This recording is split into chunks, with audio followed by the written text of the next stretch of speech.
Okay, what's going on, everybody? We're here, we're live. I want to thank you all for joining me today. If you can see and hear me clearly, please drop a one in the live chat, and then we can get today's stream started. And as usual, while I'm waiting for the ones to come into the live chat, if you haven't already, please make sure you hit the like button. That is the most important thing that you can do for me on this channel, because that helps to ensure that those who are subscribed to the channel will indeed get their notifications, and it also helps to ensure also helps, I should say, it also helps to push this video throughout the YouTube algorithm, therefore getting this video out to those who are interested in this type of content, news, and information. Also, secondly, if you're new to the channel, or maybe you've been ghost watching for quite some time now, make sure you hit the subscribe button. Don't be scared. Hit that subscribe button and hit the bell notification next to the subscribe button so you can be notified whenever I release a new video. Also, share this video out on your social media platforms so everyone knows that I'm currently live, so you can share this video out with your family and friends. And also, it helps within the YouTube algorithm as well. And lastly, if you haven't already, please follow me on Telegram at TD Media Group. The link should be pinned in the live chat right now. I think I did, but if it's not pinned in the live chat, it's definitely in the description box below, and will be pinned in the comment section once the stream is finished. And as usual, everything that you see on your screen today as it pertains to articles and whatnot, I will have the links for all of those articles in the description box after the stream is over, because I didn't get to do it before the stream started as I should have. So I see the ones are coming in. So let's get into today's show. And today might be a quick one. It might be because today what I wanted to talk about, I want to talk about the state of Illinois, right? I want to talk about the state of Illinois. I want to talk about JB Pritzker. I want to talk about Senator Dick Durbin, who's senator out of Illinois. And I really wanted to focus on that state today, and how much they have been aggressively pushing forward with the Democratic Party agenda to create this kind of quasi citizenship for illegal immigrants slash undocumented migrants slash non-citizens, whatever it is that you'd like to refer to them as, migrants, asylum seekers, refugees, whatever, right? They've been very aggressive in the push to create this, like I said, kind of quasi citizenship, where the federal government, at least on the Democratic Party side, has failed to be able to produce a immigration bill that would put forth a sweeping mass amnesty, right, amongst all illegal immigrants, creating a fast track to citizenship for all 22 million of them, I believe. And the reason that I use that number of 22 million, I don't have the report in front of me right now, but I've spoken on it and pulled up the report numerous times before. Many times when the undocumented population is spoken of, right? Undocumented meaning illegal immigrants. That's why you're undocumented, because you're an illegal immigrant. Oftentimes when illegal immigrants are spoken of, you hear this 11 million number thrown out a lot. There are 11 million undocumented migrants in the country, but Yale University did a study, I believe it was back in 2020, right? And their conclusion came with the number of, I believe it was 20 or 22 million undocumented migrants, right? That 11 million number is a number that they have been saying for about the last 10 to 15 years. You can't stay at that 11 million number for 10 to 15 years. Clearly, it has gone up. I go by the Yale account of about 20 to 22 million. And obviously, since Biden has been in office, it's gone from about 22 million to probably close to about 30 million now, right? But with all that being said, what we're seeing here and what we're seeing aggressively pushed forward by the state of Illinois is this quasi-citizenship once again, where the Democrats have failed on their side to produce a citizenship for all on the federal level. And one of the reasons that I believe that this is being pushed so heavily the way that it is within the state of Illinois is because the governor, JB Pritzker, has presidential aspirations moving forward. I don't know when he will or would be running for president. Me personally, in my opinion, I strongly believe that Gavin Newsom will be running in 2028 on the Democratic ticket. Maybe JB Pritzker after him, but he's someone who I believe that we should keep in mind and focus on moving forward as things progress, given how aggressive he is with pushing the Democratic Party agenda concerning the mass citizenship amnesty bill for illegal immigrants across the board, right? Regardless of when they showed up and when they came. And one of the things that Governor JB Pritzker did early on, and I've discussed this numerous times before, if you're subscribed to the channel, was that he made Illinois a welcoming state, right? He made the state of Illinois a sanctuary state. It is the most welcoming state in the nation. And this is something that he proudly boasts about regularly. So I want to just read, the two sentences that I have highlighted for you before we carry on into the other agenda items that I want to speak on. So this is titled Governor J.B. Pritzker signs legislation further establishing. So my mistake. He didn't make Illinois a sanctuary state, but by the title, he further established, making it more of a sanctuary state, right? So further establishing Illinois as the most welcoming state in the nation. This was August 20th of 2021. What is that? About 5 or 6 months after Joe Biden was inaugurated and brought into office. So as soon as Joe Biden came into office, immediately, right away, without any hesitation at all, JB Pritzker got to work with laying down the foundation for what we're going to see moving forward with everything that I present to you, right? So just very quickly, the two sentences that I have highlighted here. And once again, I'll leave the links to all of this in the description box below and then pinned in the comment section after the stream is over so you can read it for yourself in its entirety. But it states here just in the first two sentences, Governor J.B. Pritzker today signed HB 121, SB 667, SB 1596, and SB 2665 into law, legislation expanding protections for immigrant and refugee communities and further establishing Illinois as the most welcoming state in the nation. I repeat, and further establishing Illinois as the most welcoming state in the nation. Now, after doing this, what JB Pritzker would go on to do was establish a host of new rules, creating this quasi citizenship within the state of Illinois, right? So, one of the first moves that he made or I should say last year, and it was back in June of last year over the summer. As you can see, the article read here, the title, it reads, the title reads, Illinois to make standard driver's licenses available to non-citizens regardless of immigration status. So it doesn't matter what your immigration status is. JB Pritzker doesn't care. The state of Illinois doesn't care. You too can have a driver's license. So let's get into this very quickly because there was a statement that was made, I want to say about 3 paragraphs in, that I really want to highlight, touch on, and harp on. And before I get into this article, there are 223 of you in the live stream right now. If you haven't, please hit the like button because that is extremely important. Thank you very much. Now let's jump into this article here very quickly. And it reads as such.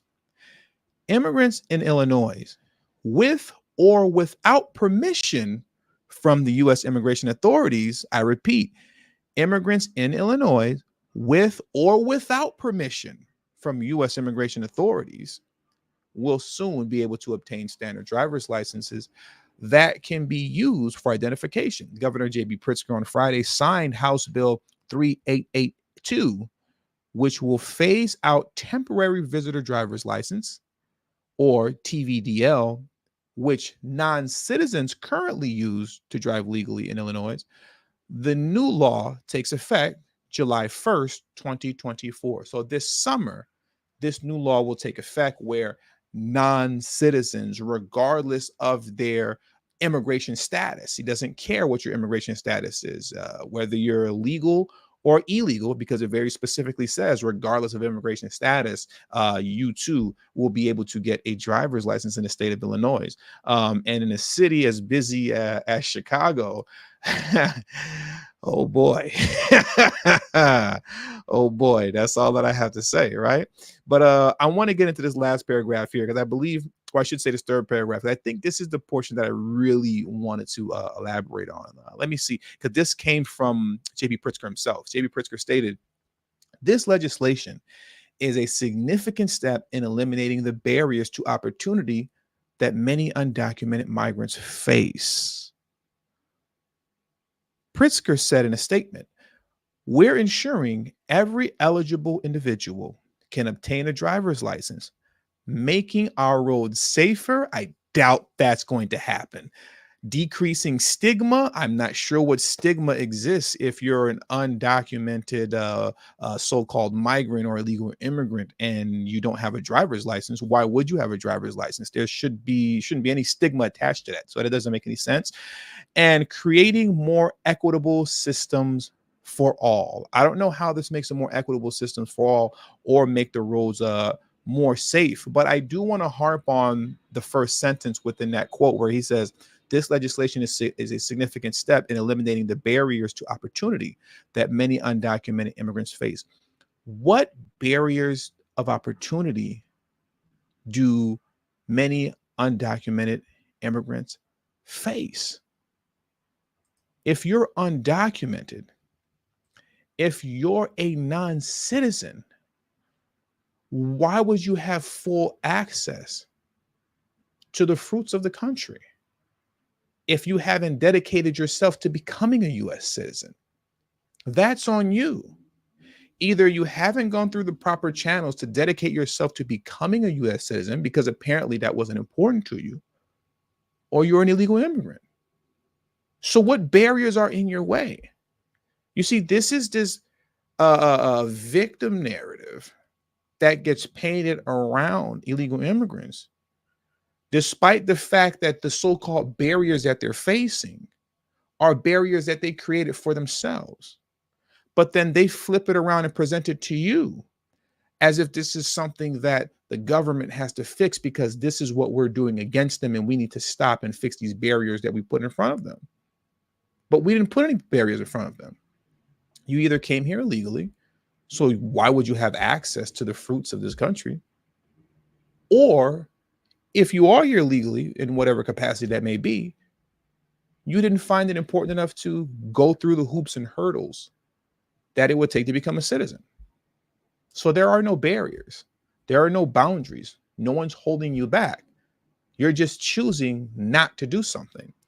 But yet this narrative is being created as if they're being held back, as the remainder of that paragraph ends with equity for all. It doesn't make any sense. And J.B. Pritzker is telling stories. He's making stuff up that isn't real. But now what I want to do is take it a step further, right? I want to take it a step further because I discussed a story last year that I never updated you updated the audience on, you guys on. Last year, I discussed and spoke about how a bill was passed but not yet signed into law for non-citizen policing in the state of Illinois. Well, that bill has since passed, and effective as of January 1st of this year, non-citizens can now become police officers in the state of Illinois. And obviously that means in Chicago as well, where everybody's pissed off over Joe Biden's migrant crisis, right?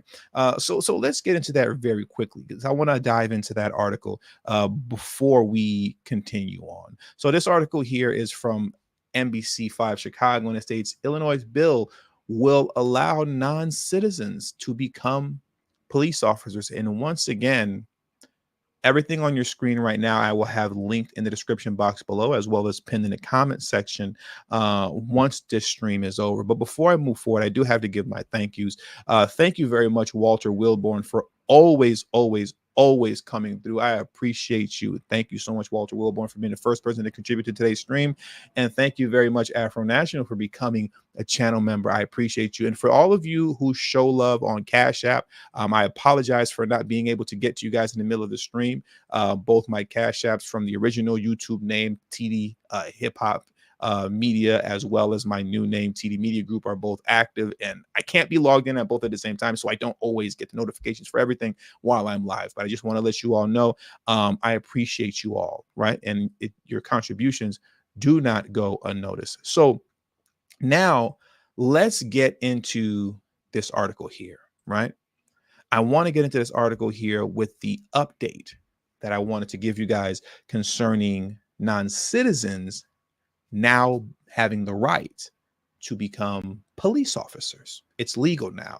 As of this year, as of this month, they can now pull you over, right?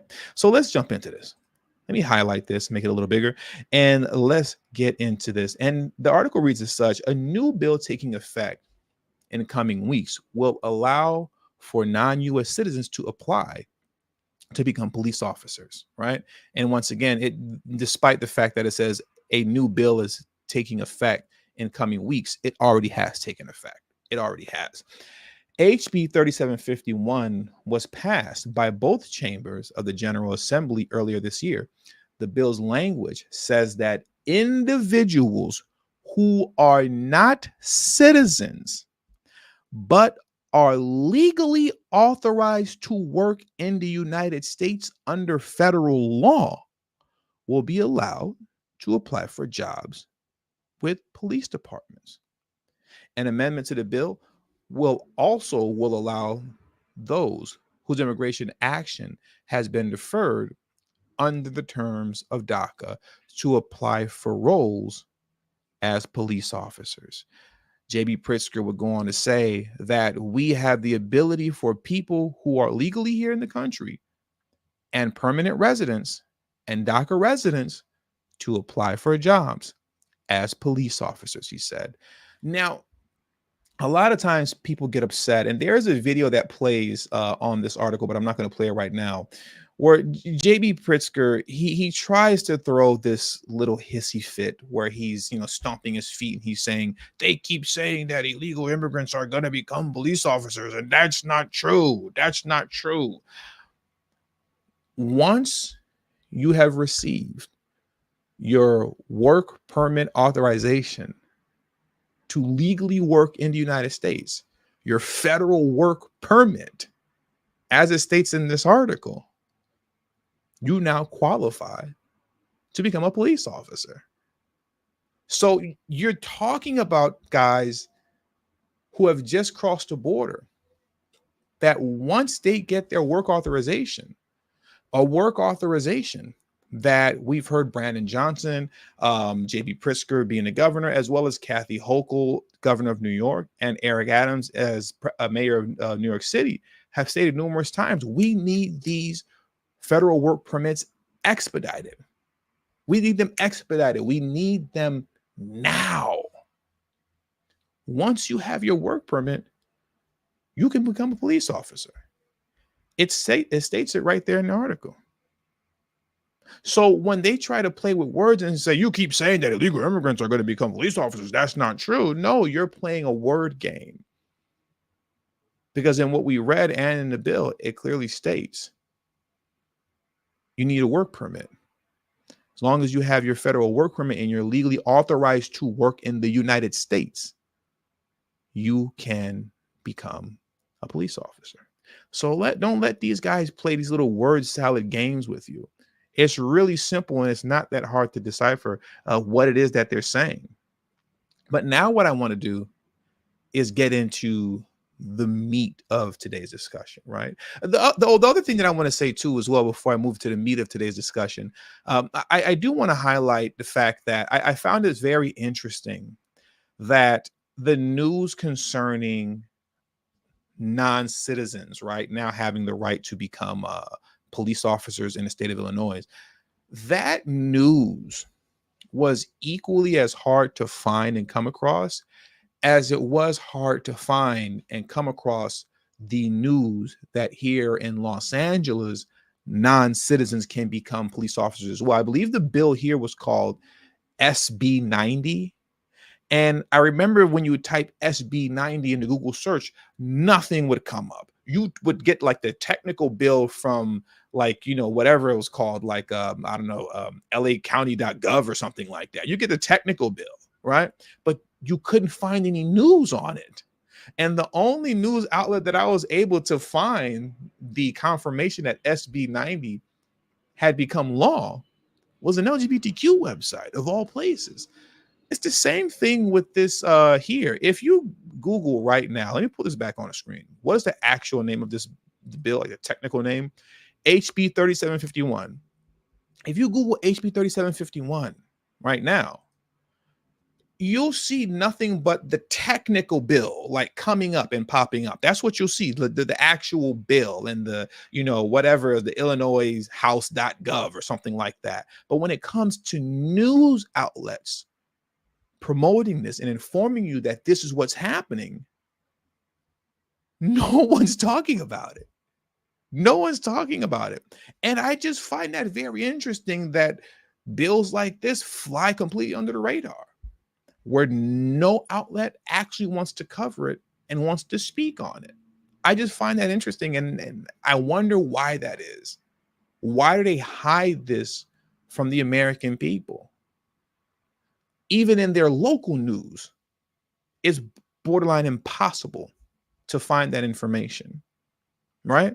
So I just wanted to throw that out there, how they do this stuff very sneakily. Sneakily, is that a word? Sneakily?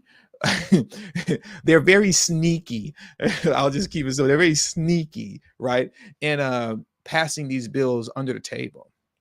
But once again, now what I want to do is I want to get into the meat of today's discussion concerning the title, as you saw it, that made you click on today's video, right? I believe that today's video is titled Illegal Immigrants Can Join the Military in Exchange for Citizenship? Question mark. Well, let's dive into that.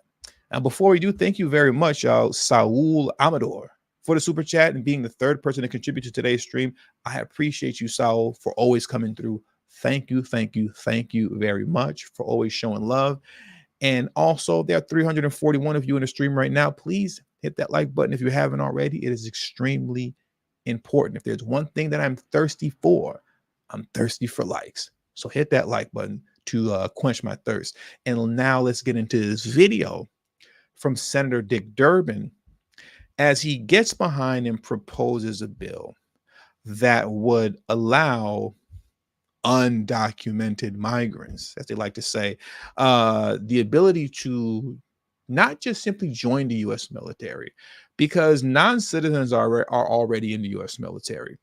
But the incentive now is to get non-citizens into the U.S. military in exchange for citizenship, right? Something that I think is very dangerous, a move that I feel is extremely dangerous, especially given the fact that we've had so many Chinese nationals crossing the border. And it's not to be discriminatory towards anybody or speak ill on, those who are from China, but clearly the U.S. is having issues and has beef with China. And with the amount of Chinese nationals, I believe the percentage is like, it went up 800%, in terms of those who illegally cross the border and enter it into the United States. An 800% uptick in Chinese nationals crossing the border illegally. Friend or foe, who knows? Same thing with Russians as well.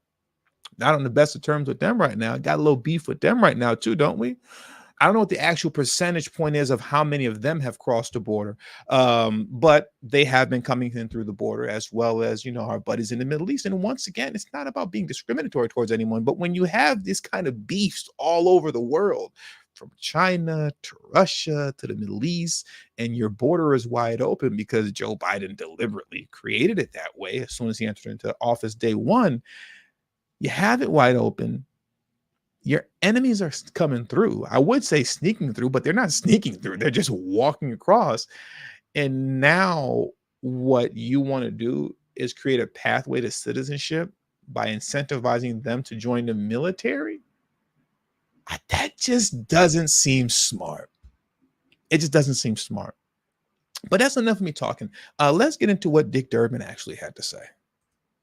And so in 1951, we established with many nations around the world a standard for what to do with refugees, people who sought refuge in your country because of fear of staying in their own country. The system worked well for us for many decades. But now we are facing a new challenge we've never seen before. The number of refugees from around the world is at a record-breaking pace. I want to stop right there. He said, we're seeing a challenge that we've never seen before. This is I'm going to say something that you might have heard me echo already. I'm going to keep echoing it nonstop. I utterly despise the fact that every time Democrats bring up the migrant crisis, they address it as if it's something that just kind of happened. We're facing an unprecedented situation that we've never faced before. This is crazy. What's going on here? We know what's going on here. Joe Biden, day one in office, rolled back all of Donald Trump's border control legislation, as well as softened up the current legislation that was already, or I should say laws that were already on the books concerning border control, making it a lot harder for deportations to occur, therefore opening the border, allowing everybody to come in, where now there's a mass exodus into the United States. I despise that with such a deep passion when they pretend like this is something that we don't know what's going on. It just happened. This is crazy. I really can't stand that, but I digress. Some refugees because of war, some because of fear, religious belief, state of the environment, and they're some are refugees because of the state of the environment. What are you talking about? Religious belief, state of the environment, and they're moving in massive numbers all over the globe, particularly into Europe and to the United States. So we've seen record-breaking numbers appearing at our border to the south of our country. I've been working on immigration for at least 20 years, maybe more, and I know how difficult the issue is. It's hard to explain in the United States of America, a nation of immigrants, why immigration is such a hot, controversial topic. Virtually everyone in this country is only a generation or two removed from being an immigrant to this country. And yet, there's been resistance throughout our history, unless we needed cheap labor to build the Transcontinental Railroad when we invited Chinese workers to come in. We treated them, unfortunately, in an inhumane fashion and didn't give them largely eligibility to become citizens. But we needed the labor, we needed the workers. It's happened many times before. I want to stop right there. Because what he's pushing, the idea that he's pushing, is that the United States is a nation of immigrants. We've heard this a million times before. And he made it a point to highlight the Chinese building the railroads, right? And, we needed cheap labor, so we had the Chinese build the railroad. And it was pretty wrong what we did. We treated them bogus, and we didn't give them citizenship afterwards. I found it very interesting how he made it a point to address that concerning the need for cheap labor and then not receiving full citizenship status afterwards, but omitted American chattel slavery. I found it very interesting how he didn't mention that, right? Because after chattel slavery was over, I think we can, agree that, the former descendants of slaves now, right, or the freedmen, they weren't citizens themselves after slavery ended, right? But the reason that he didn't bring that up is because to bring up descendants of American slavery, Black American descendants of slavery, for him to bring that up, it completely flies in the face of the idea that America is a nation of immigrants, because there is a group of people in this country that did not immigrate here, right? They were brought here forcibly.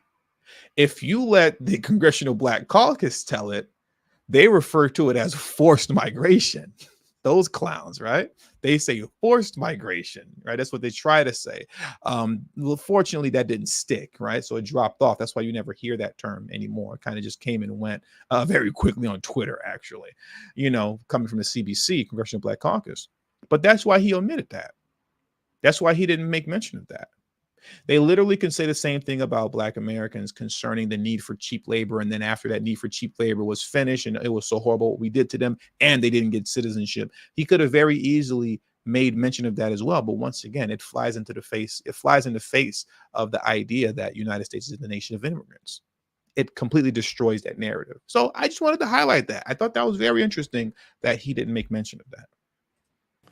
What troubles me about the debate now about the southern border is it is one half of the immigration equation. Yes, we need order at the border. Yes, we need to have changes in the laws that reflect the reality of the overwhelming numbers from all over the world who are coming to our shores and our border. But there is also an incredible demand for legal immigration into this country even now. The presiding officer, my colleague from the state of Illinois, has legislation which addresses one aspect of that.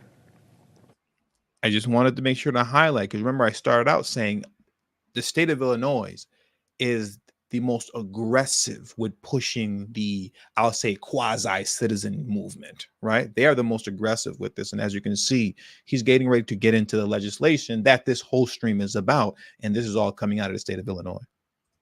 Her bill, and I hope I describe it accurately, says that if you're an undocumented person in this country and you can pass the physical and the required test, background test, the like, you can serve in our military, and if you do it honorably, we will make you citizens of the United States.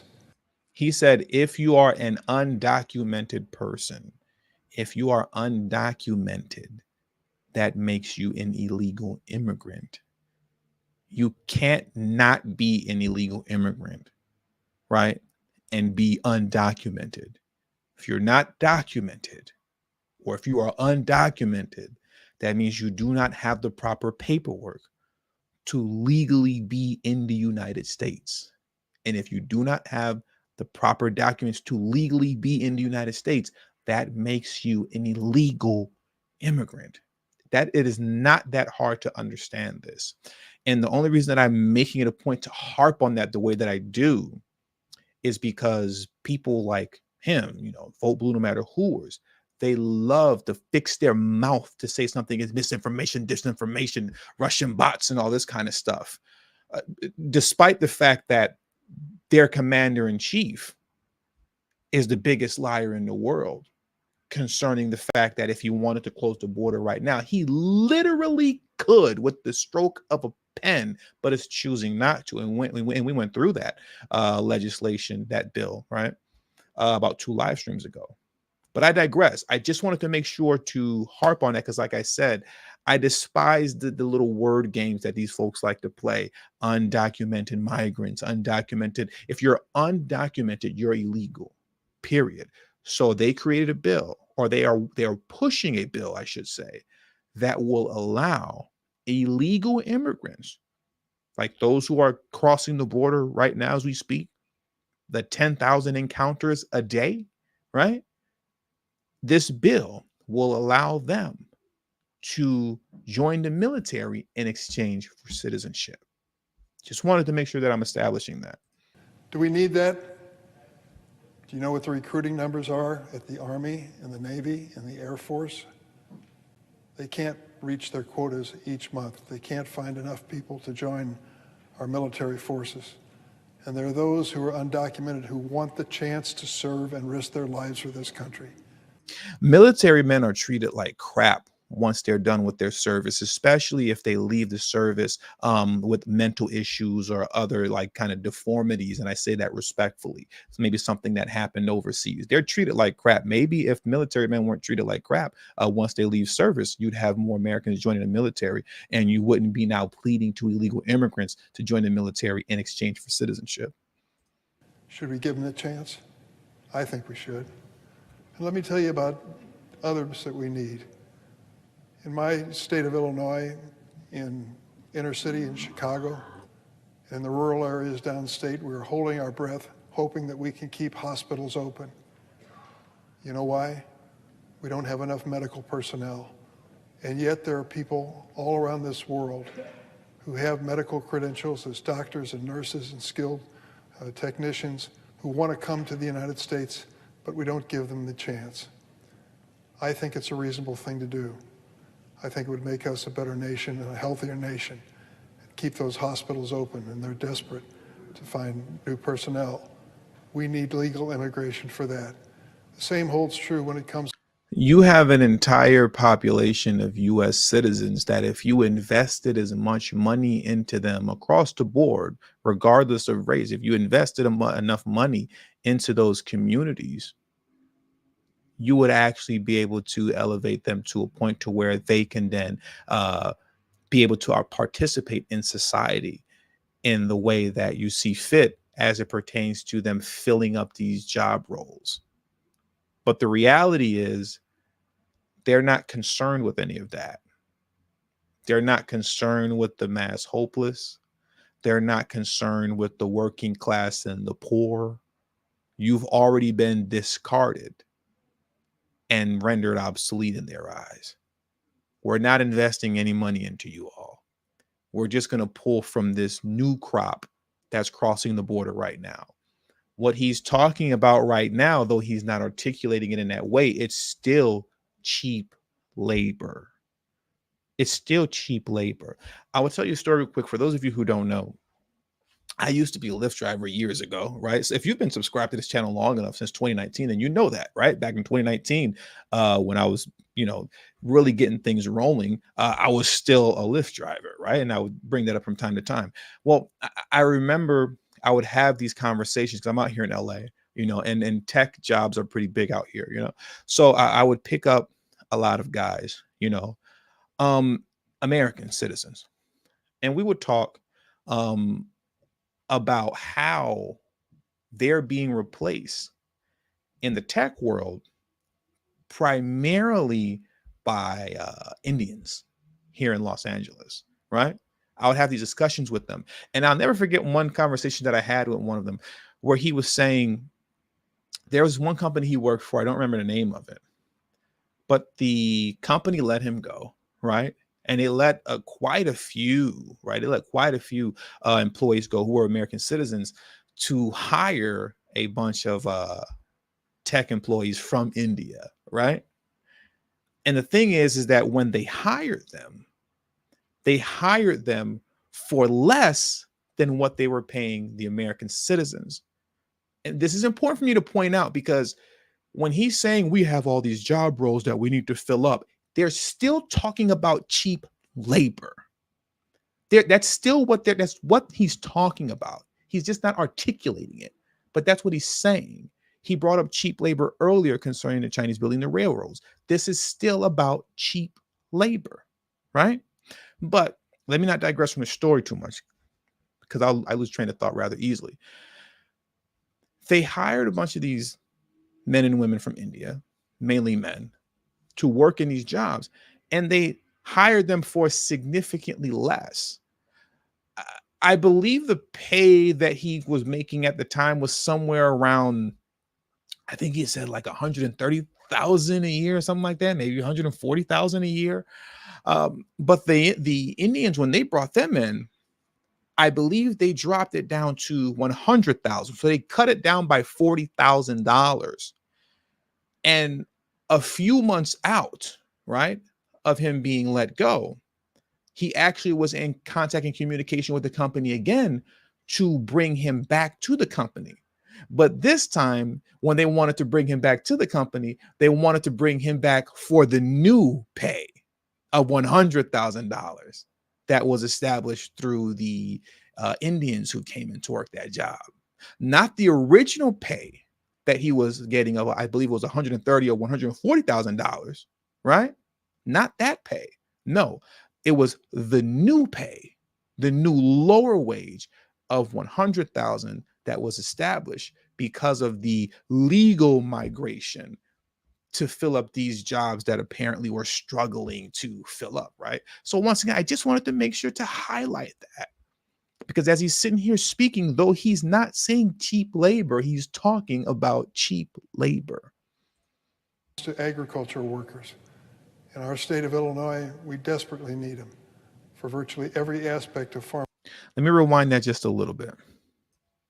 To find new personnel, we need legal immigration for that. The same holds true when it comes to agricultural workers. In our state of Illinois, we desperately need them for virtually every aspect of farming and agriculture. Are they available and ready to come? Yes, but they need a change in the immigration law to reach that. The point I'm trying to make is that there are many issues involving immigration. Enforcement and making certain that people come here are not a danger to our country is primary. But second to that is to make sure that we have an orderly process. And third, that we recognize that legal immigration is needed now more than ever. Paying American citizens an honest wage for the work that they do is actually needed now more than ever. And you'd be amazed at how many people would flock to these jobs that apparently are not being filled if you'd actually pay an honest wage, like in Grand Rapids, Michigan, as I've discussed numerous times over, where they have a multitude of factory upon factories upon factories upon factories that are being ran through, or are being worked with child labor, illegal immigrant child labor. And everybody knows this, but nothing is done about it, right? And in closing, I have to reiterate and establish once again, just because he's saying a pathway for legal immigration, right? Legal immigration still means cheap labor. It still means that. Just because the immigration is legal doesn't mean the labor is going to be the same cost. As I gave you the example with the individual who I spoke to when I was a Lyft driver, who worked in the tech field out here. Those Indians that were coming over and took his job, to which he was booted out, they were brought in legally, but for significantly less pay. And then when it was time for him, or when the opportunity came for him to get back into that same company, they wanted to give him that new lower wage, right? So once again, just because you're talking about legal immigration doesn't mean you're not talking about cheap labor. You're still talking about cheap labor. And with all that being said, that does it for today's stream. So I want to thank you all for joining me today. Thank you all to everyone who contributed to today's stream. I see right here, what's it? Tariq Vair McLamont. I can't read names. You know, that's a little bit of a struggle for me. But thank you very much. I appreciate your contribution to today's stream. I deeply appreciate it. I don't exist without you guys and your support. And thank you very much, C. Jones. C. Jones said, enjoying this live. I'm very thankful that you enjoyed this live, and I hope that you all got something out of it. Once again, once the stream is over, I will make sure to leave all the links in the description box below for everything that I read today, so that you can reference them and read them for yourself. There are 421 of you still left in the live stream that didn't leave when I started reading off the super chats. If you haven't already, please hit that like button on your way out. That is extremely important. You all know how thirsty I am for likes. And also make sure you follow me on Telegram at TD Media Group. The link should be pinned in the live chat. I think I did. But if it isn't, it's definitely in the description box below right now. And it will be pinned in the comment section once the stream is over. Thank you all for your time. Have a great evening and a safe evening. And I should see you guys tomorrow night. Peace.